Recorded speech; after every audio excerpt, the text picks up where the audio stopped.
오늘 하나님 앞에 나와서 예배드리는 우리 사랑하는 성도 여러분에게 하나님의 크신 은혜가 함께 하시기를 주님의 이름으로 축복합니다. 저는 오늘 제비를 보며 라는 제목을 가지고 말씀을 나누겠습니다. 무슨 제목이 저래 아마 여러분이 그렇게 생각이 드실 텐데, 궁금한 것은 우리 말씀을 들으면서 함께 우리 은혜 나눌 수 있기를 바랍니다.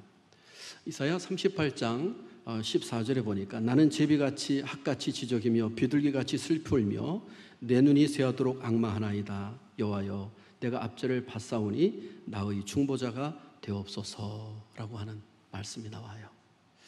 설교 시간이 되면 딱 졸리십죠? 어젯밤에 주일 예배 드릴 생각에 막 뒤척거리고 너무 기뻐서 잠을 못 주무셨죠?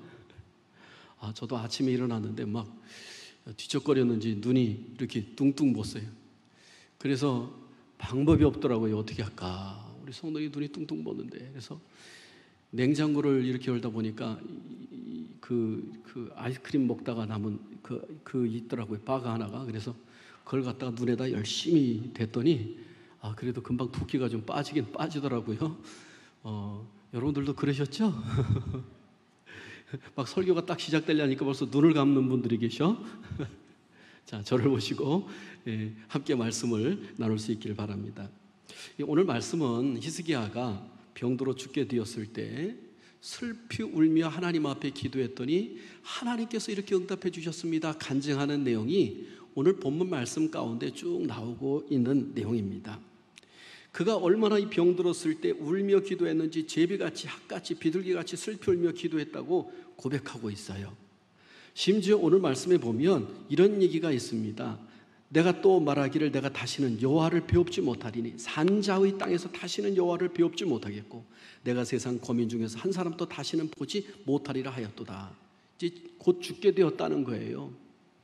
지금 죽어서 이제 하나님을 살아서 뵙지 못하고 세상 사람들도 살아서 보지 못하겠다라고 하는 그런 상황 가운데 그가 하나님 앞에 정말로 간절히 기도했던 내용을 제비같이 학같이 지저귀며 비둘기같이 슬피 울며 그렇게 간구했다고 표현해주고 있음을 보게 됩니다.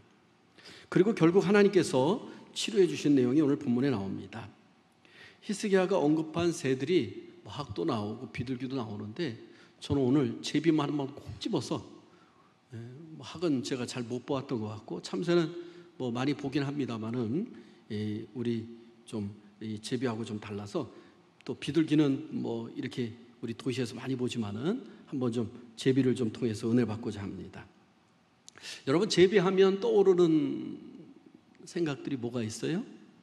예, 맞습니다. 그겁니다. 흥부와 놀부. 그게 막 생각이 났죠? 이야기 아세요? 조금 졸린 분들이 있으니까 좀 생각해 보라고 다시 한번 말씀을 나눠야 되는데, 흥부하고 놀부가 함께 형제가 살고 있었어요. 흥부는 착했고 놀부는 놀부였습니다. 똥 누는 아이 뒤로 주저앉히기, 호박에다가 말뚝박기, 하여간 못된 짓은 온갖 다 했던 사람이 놀부라고 해요. 그리고 결국은 이 흥부를 자기 집에서 쫓아냈어요. 한 푼도 재산을 나눠주지 않았어요. 그런데 가난한 흥부가 얼마나 자녀도 많은지, 이게 뭐 12명이나 되는 자녀를 낳았어요. 가난해서 먹을 것이 없어요. 너무나도 힘들게 살아가요. 어느 날 봄이 되었는데 막 배는 고픈데 제비가 찾아와서 제비집을 짓더니 새끼를 까서 새끼들이 막 짹짹짹짹짹 댑니다. 그런데 요란히 오늘따라 막 짹짹거리니까 흥부가 무슨 일인가 이렇게 내다보니까 큰 구렁이가 쓱 하고 기둥을 타고 올라가서 이 제비집에 들어가서 새끼를 물으려고 하는 거예요. 그래서 얼른 마당으로 뛰어가서 작대기를 들어서 이 구렁이를 쫓아버렸어요. 그런데 마침 그때 피하던 새끼 한 마리가 이 제비집에서 뚝 하고 떨어지는 바람에 그만 보니까 막 비실비실 돼서 보니까 다리가 하나 뚝 부러져 있네. 그래서 부목을 대주고 그리고 잘 묶어서 약을 발라주고 제비를 치료해주고 다시 그 자리에 올려놓았어요. 그랬더니 이 제비가 잘 자라서 가을이 돼서 고맙다고 인사 한 바퀴 쭉 돌더니 저 강남으로 날아갔어요. 봄이 되었어요. 그 제비가 다시 온 거예요. 와서는 이 고맙다고 인사를 꾹꾹 하더니 뭔가 하나를 뚝 떨어뜨리는데 보니까 박씨를 하나 떨어뜨렸어요. 이렇게 박씨를 갖다가 이렇게 심었더니 여기서 박이 열리는데 얼마나 많이 열리고 탐스럽게 열리는지. 그런데 자녀들이 배가 고프다고 막 칭얼칭얼댑니다. 어느 날. 그러니까 그래, 우리 박이라도 하나 타서 이거 먹자. 이거라도 먹자. 그리고 박을 탔는데 이게 웬걸, 박을 하나 탔더니 막 쌀이 막 쏟아져 나오기 시작해요. 또 하나 박을 탔더니 막 돈이 쏟아져 나오기 시작해요. 그래서 이 흥부의 집에 큰 부자가 되는 역사가 나타났다. 이 흥부전 얘기 아니겠어요? 놀부도 그 소식을 듣고 어떻게 했어요? 야, 저렇게 되면 부자가 될 수 있구나. 나도 따라서 해보자. 그래서 자기 집에 찾아온 제비를 일부러 꺼내가지고 다리를 똑 부질러서 그리고 다시 붙여가지고 제비 집에 올려놓잖아요. 제비가 감사하다고 한 건지 하여간 강남으로 날아갔다가 다시 봄이 돼서 왔는데 그 제비도 아닌 게 아니라 박씨를 하나 딱 떨어뜨리잖아요. 그래서 박씨를 놀부도 잘 됐다, 옳거니 잘 됐다. 그리고 박씨를 심었는데 아닌 게 아니라 박씨가 얼마나 흥부지꼬보다 더 탐스럽게 컸는지. 그래서 야, 이제 이걸 따서 우리 톱질하면 우리 부자 되겠다. 그리고 여보 톱 가져오시오. 그래서 슬금슬금 톱질 와서 노래까지 부르면서 탁 박을 탔는데 박이 쩍 뼈개지면서 뭐가 나와요? 도깨비들이 나와가지고 있는 재산 다 뺏어가고 불 다 절러놓고 짐승들 다 죽여놓고 그래서 온통 집이 다 망해버렸어요. 그때 흥부가 이 놀부를 데려다가 잘 먹이고 입혀서 또 이렇게 잘 살고 놀부도 개가천선했다라고 하는 그런 이야기가 있습니다. 제비하면 그게 생각나죠. 또 제비하면 뭐가 생각나요? 어떤 사람은 목사님 제비하면 제비족이 떠올라요. 제비족이 떠올라요. 그 말도 맞는 것 같아요. 여러분, 이 제비족이 어떻게 나오는지 알아요? 어떤 아파트에 불이 났는데요, 이 불이 나니까 막 밑에 있는 사람들은 미리 피했는데 이 꼭대기층에 있는 사람들은 미처 피하지를 못했어요. 그래서 옥상으로 올라갔는데 마침 그 구조 헬기가 와가지고 사람들을 막 태우고 다 갔는데 딱 한 가정만 남겼네. 사람을 더 이상 탈 수가 없는 거예요. 그런데 시간이 지나서 이렇게 보니까 이 사람들이 다 밑에 내려와서 다 살아있는 거예요. 불이 아파트를 다 덮쳤는데도 동을.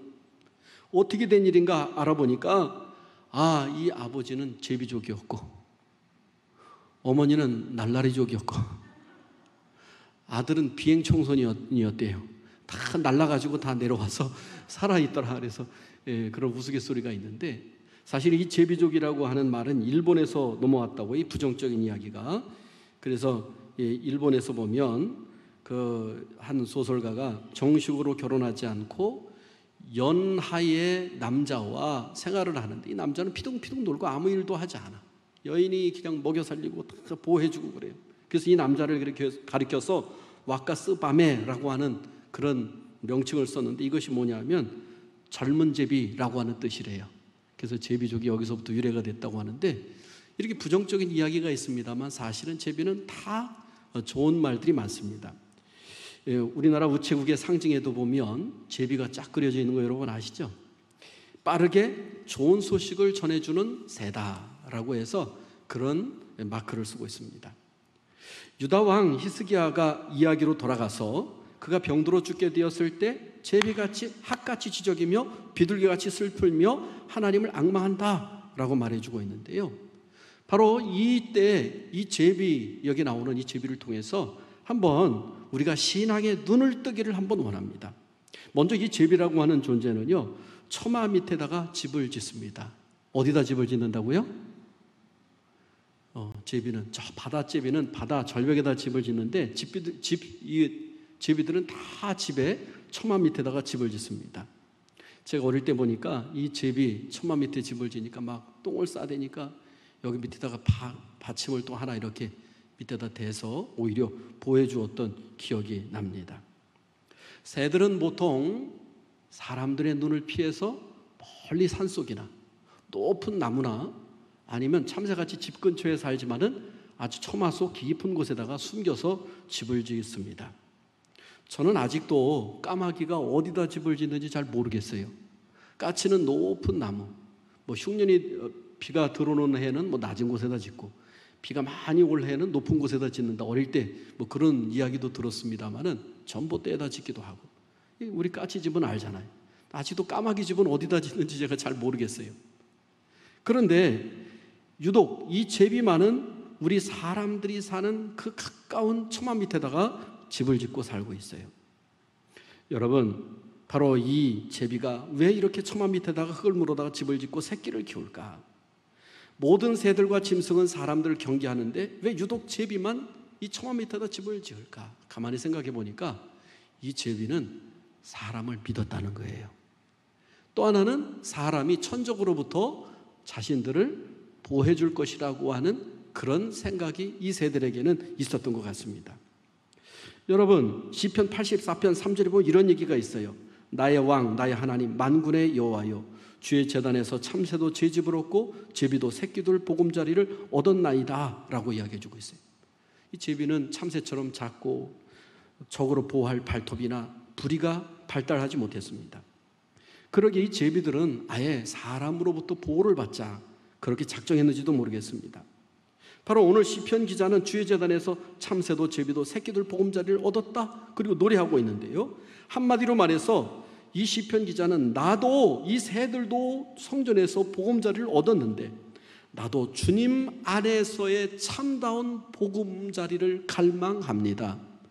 나도 주님 품 안에 있기를 소망합니다. 노래하는 겁니다. 세상에서 가장 안전한 곳이 어디일까요? 여러분, 주님 품인 줄로 믿습니다. 세상 멀리 갔더니 처량하고 고나요 라고 하는 찬송가가 있는 것처럼요, 세상에서 아무리 방황하고 세상의 즐거운 것을 쾌락을 쫓는다 할지라도요, 영혼이 공고하고 육신이 나약해지고 그의 모든 삶 가운데 총기가 이루어지는 것을 보게 됩니다. 여러분, 그러나 주님 안에 있는 사람들에게는 하나님께서 지혜를 주시고 건강을 주시고 주님의 팔로 보호해 주시는 줄로 믿습니다. 세상에서 가장 쉼을 얻는 것도 바로 주님의 품임을 믿으시기를 바랍니다. 여기저기 세상에서 방황해봐야 피폐해진 내 모습만 보게 됩니다. 그래서 시편 기자는 그것을 잘 알기에 참새와 제비도 주의 성전에 집을 짓고 거주하는 것을 부러워하고 노래하고 있음을 보게 됩니다. 사랑하는 성도 여러분, 여러분은 지금 어디에 둥지를 틀고 있습니까? 여러분의 마음이, 여러분의 생각이, 여러분의 삶의 중심이 지금 어디에 가 있는가 한번 여러분 자신을 살펴보시기를 바랍니다. 하나님의 말씀을 전적으로 신뢰하시기를 바랍니다. 내 생각대로 일이 안 풀려도 하나님을 신뢰하시기를 바랍니다. 우리 인생에 어려운 일이 찾아와도 변함없이 주님을 믿고 의지하시기를 바랍니다. 사실 우리 인생을 살아가다 보면 우리 예수님을 잘 믿는다고 하고 하나님 앞에 열심히 기도했는데도 잘 응답되지 않는 경우도 있고, 응답되지 않는 것은 아닌데 하나님께서 다른 방법으로 응답해 주는 것을 사람들이 이해를 하지 못하는 거죠. 하나님의 생각은 사람의 생각보다 훨씬 높고 깊다는 것을 우리가 깨닫는다고 한다면 기도하고 낭망하지 말아야 될 줄로 믿습니다. 하박국서에 보면 하박국 선지자가 나와요. 이 하박국 선지자는 이스라엘 백성이 지금 죄 가운데, 유다 백성이 죄 가운데 있는데 하나님께서 이 선지자에게 뭐라고 하냐면 저 북쪽 지방 사람들, 바벨론 사람들을 통해 가지고 또 이 아수를 통해서 이스라엘과 유다 나라를 심판하시겠다는 거예요. 생각해 보세요. 여기 덜 죄 지은 사람이 있는데 더 크게 죄 지은 사람을 통해서 하나님께서 덜 죄 지은 사람들을 책망하시고 벌을 주겠다는 거예요. 여러분 같으면 이해가 돼요? 이해가 안 돼요? 하박국 선지자도 이해가 되지 않는 거예요. 도무지 이해가 되지 않아요. 어떻게 그런 일이 있을 수 있습니까? 그래서 하나님의 말씀에 거역하고 떠나고 하지 않을 수 있었어요. 그런데 하박국 선지자는 하나님의 선하신 뜻이 있다라고 하는 사실을 분명히 알았어요. 그래서 그는 결국에는 이런 고백을 하고 있습니다. 하박국 3장 17절로 18절에 보니까 비록 무화과나무가 무성하지 못하며 포도나무에 열매가 없으며 감람나무에 소출이 없으며 밭에 먹을 것이 없으며 우리의 양이 없으며 외양간에 소가 없을지라도 나는 여호와로 말미암아 즐거워하여 나의 구원의 하나님으로 말미암아 기뻐하리로다. 여러분, 지금 밭에 가도 무화과나무 열매가 없어. 포도 열매가 없어. 무화과나무는 무성하지 못한다라고 했는데 사실은 영어 성경으로 보니까 잎사귀 하나 나지 않은 상태를 이야기하고 있어요. 그러니까 완전히 흉년이 들었어. 모든 짐승도 다 잃어버렸어. 한마디로 말해서 지금 먹고 살만한 그런 상황이 전혀 안 되는 상황이라는 거예요. 그럼에도 불구하고 난 여호와로 인하여 즐거워하겠다. 구원의 하나님으로 말미암아 기뻐하리로다. 여러분, 하나님께 보금자리를 튼 사람들은 이러한 고백의 삶을 살아가는 사람인 줄로 믿습니다. 할렐루야. 하나님은 반드시 우리로 하여금 우리가 이해하지 못하는 상황들이 펼쳐진다 할지라도 가장 선하시고 합당한 방법으로 우리를 인도하시는 하나님의 능력을 믿으시기를 바랍니다. 우리 인생에 어려운 일이 찾아와도 변함없이 주님을 의지하고 주님 안에 둥지를 틀 수 있기를 바랍니다. 두 번째로 우리가 제비를 통해서 신앙의 눈을 떠야 될 것은 이 제비는 때를 안다는 사실입니다. 어릴 때 신기했던 것 중에 하나는 봄만 되면 어김없이 작년에 떠났던 제비들이 찾아오는 거예요. 얼굴 생김새를 봐도 작년에 떠나갔던 제비가 우리 집으로 다시 온 것 같아요. 여러분 어렸을 때 그거 생각나시죠? 여러분들 제비를 보면 제비가 전깃줄에 앉아서 지저귀일 때는 얼마나 시끄러운지 아침잠을 잘 못 잘 정도로 막 지저귀는데 나중에는 지금은 그것이 얼마나 정겹고 그리워지는지 모르겠습니다. 예레미야서 8장 7절에 보면 공중의 학은 그 정한 시기를 알고 산비둘기와 제비와 두루미는 그들이 올 때를 지키거늘 내 백성은 여호와의 규례를 알지 못하도다 라고 하는 말씀이 있어요. 하나님께서 새들도 때를 알아 갈 때와 올 때를 아는데 내 백성들은 하나님에게 올 때 하나님의 말씀을 붙들고 하나님을 찾아야 될 때를 모르니 답답해 죽겠다고 이 새들을 통해 가지고 이 제비를 통해서 말씀해 주고 있음을 보게 됩니다. 왜 답답했을까? 오늘 답답하면 에이 짐승만도 못한 놈 우리 그럴 때도 있는데요. 오늘 성경에 보니까 아니 하나님께서는 이 새만도 못한 놈이라고 말씀하고 있는 것이 이 새들은 때를 아는데 너희들은 하나님께로 돌아올 때 하나님의 말씀을 지킬 때를 모르느냐라고 말씀하고 있어요. 사랑하는 성도 여러분, 죄짓고 방하고 있는 자들아, 다시 말해 수고하고 무거운 짐진 자들아 다 내게로 오라. 내가 너희를 쉬게 하리라고 하시는 주님의 음성을 들을 수 있는 우리 모두가 될 수 있기를 바랍니다. 주님은 안타까운 모습으로 우리를 기다리고 또 믿지 않는 사람들이 돌아오기를 기다리는데 사람들은 점점 하나님을 멀리 떠나가는 거예요. 그래서 얼마나 안타까운지 암탉을 그 새끼를 품 안에 날개 아래 모으려고 그 애를 쓰는데 병아리는 이리 품으로 삐져나가고 저리 삐져나가고 그래서 지나가던 고양이가 잡고 공중에 날던 독수리가 매가 와서 채가고. 여러분 오늘 우리는 바로 안타까워하시는 오늘 주님의 말씀에 성경의 말씀에 귀 기울이고 하나님 말씀 안으로 돌아와야 될 줄로 믿습니다. 할렐루야. 세 번째로 우리가 제비를 통해서 신앙에 눈을 떠야 될 것은 간절히 갈구하는 모습을 우리가 깨달아야 된다는 사실입니다. 오늘 본문 말씀 아까 읽었습니다마는 나는 제비같이 학같이 지저귀며 비둘기같이 슬피울며 내 눈이 새하도록 앙망하나이다. 여호와여 내가 압제를 받사오니 나의 중보가 되옵소서. 지금 병도로 죽게 되었을 때 그가 온통 하나님만을 의지하고 정말로 제비가 학같이 막 그 지저귀듯이 그리고 이 비둘기가 정말로 구구구 슬피울듯이 하나님만을 앙모하며 지금 간절히 바라고 있는 장면을 오늘 말씀 가운데 이야기해 주고 있습니다. 이 제비는 영어로는 뭐라고 쓰냐면 스왈로우라고 부른다고 합니다. 그 뜻에는 삼키다, 다 없애버리다 라고 하는 뜻이 있다고 해요. 한마디로 말해서 이 제비는 갈구하는 새, 배고픈 새라고 하는 이미지가 강하다고 합니다. 서양 사람들에게. 그것이 어떻게 됐냐 하면 어미새가 새 중에서 이 제비는 제일 가까이 볼 수 있잖아요. 어미새가 먹이를 딱 물고 오면 이 새끼들이 평소에는 납작 엎드려서 숨소리도 제대로 안 내고 있다가 어미가 오면 그때는 어떻게 해요? 다 고개를 드는데 깍지발을 들고서 고개를 들고 제일 높이 올라와서 입을 크게 벌린 녀석에게 어미가 뭐를 넣어줘요? 먹이를 거기다가 넣어주는데요. 어이구 어떤 때 자기 입보다 훨씬 큰 그냥 그 곤충을 그냥 꿀떡꿀떡 삼키는 거 보면 물도 없이 삼키는 거 보면 참 신기해요, 그죠? 그러니 서양 사람들이 보거나 우리나라 사람이 봐도 이 제비 그러면은 막 삼키다, 다 없애버리다. 정말로 그런 이미지가 강하잖아요. 배고픈 새라는 것이. 여러분 여기서 우리가 이 밥 달라고 소리치는 이 아기 새들을 보면 우리가 주목해 봐야 할 것은 바로 배고프고 목마른 끝없이 무언가를 갈구하는 상태의 이 제비를 통해서 우리 영혼에 대한 목마른 사람, 주님의 사랑에 배고픈 사람, 기도 응답에 정말로 간절히 사모하는 그러한 모습을 오늘 이 속에서 우리가 배워야 될 줄로 믿습니다.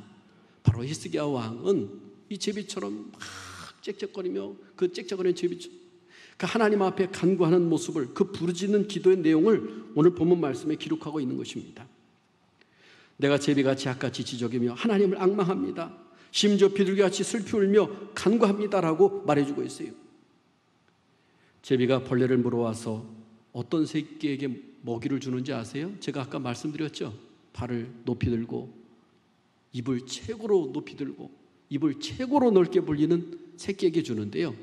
먹이를 한번 받아먹은 새끼는요, 배가 부르면 입이 덜 벌어진대요. 그리고 갈구하는 것이 훨씬 덜하대. 그래서 안 먹은 녀석은 죽기 살기로 막 발 뒤꿈치를 들고 일어나서 입을 벌린다는 거예요.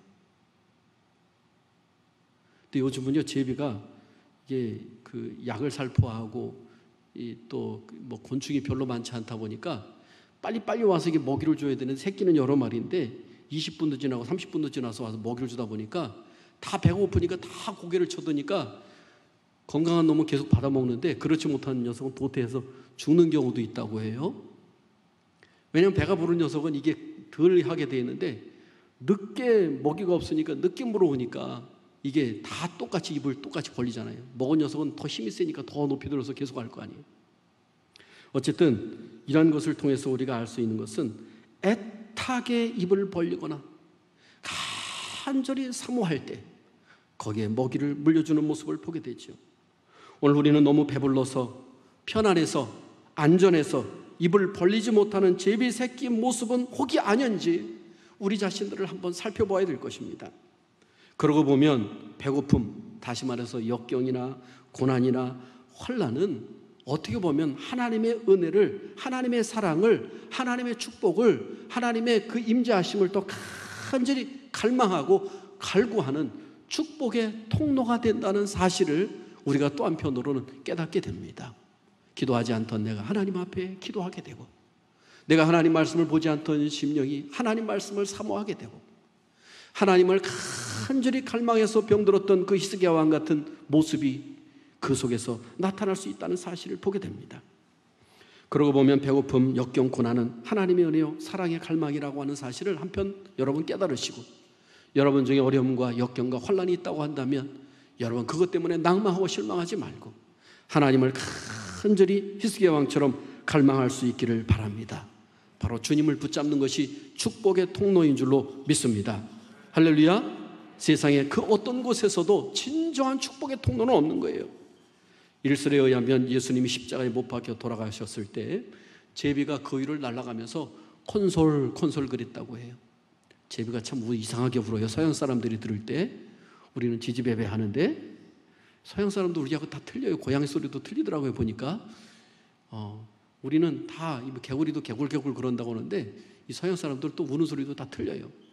어쨌든 이 콘솔하며 울고 날아갔다고 하는데, 이 콘솔이라고 하는 것은 걱정 말아라 라고 하는 그런 소리라고 합니다. 그래서 제비가 부활, 새로운 삶, 영생의 기쁨을 전하고 또 봄을 알리듯이 우리가 영생할 수 있는 것을 알려주는 새라고 서양 사람들은 그렇게 이해하고 있습니다. 여러분 모든 죄를 사하여 주신 예수님처럼 말입니다. 그래서 아예 제비를 다시 오신 예수님의 이미지로 비유하기도 하는데, 빨간 목덜미, 이 제비의 빨간 목덜미는 바로 예수님께서 당하신 십자가의 고난의 상징, 표시라고 그렇게 말들까지 하고 있습니다. 요즘 환경오염과 농약 사용으로 인해서 제비가 현저히 줄어들었습니다. 어떻게 보면 마치 성도들은 많지만 진정한 그리스도인이 점점 적어지고 힘든 것처럼 비슷한 이치인 것 같습니다. 히스기야가 어려울 때 하나님을 제비처럼 지져가며 학처럼 지져가며 비둘기같이 슬플며 찾았듯이 오늘 우리도 주님 앞에 하나님을 진정으로 갈망하며 사모하며 목마른 사슴처럼 갈망할 수 있기를 바랍니다. 제비를 통하여 예수님의 구원의 은총을 다시 한번 마음에 새기기를 바랍니다. 특히 제비가 사람을 믿고 보금자리를 틀듯이 오늘 우리도 주님의 날개 아래 거할 수 있는 우리 모두가 됩시다. 간절히 입을 벌려 갈망했던 그 제비처럼 하나님의 은혜를 갈망하여 응답받는 놀라운 역사가 우리 사랑하는 성도 여러분 가운데 있기를 바랍니다. 주님은 지금도 말씀합니다. 내게로 오라, 내가 너희를 쉬게 하리라. 이 음성을 들을 수 있는 우리 모두가 될 수 있기를 주님의 이름으로 축복합니다. 기도합니다.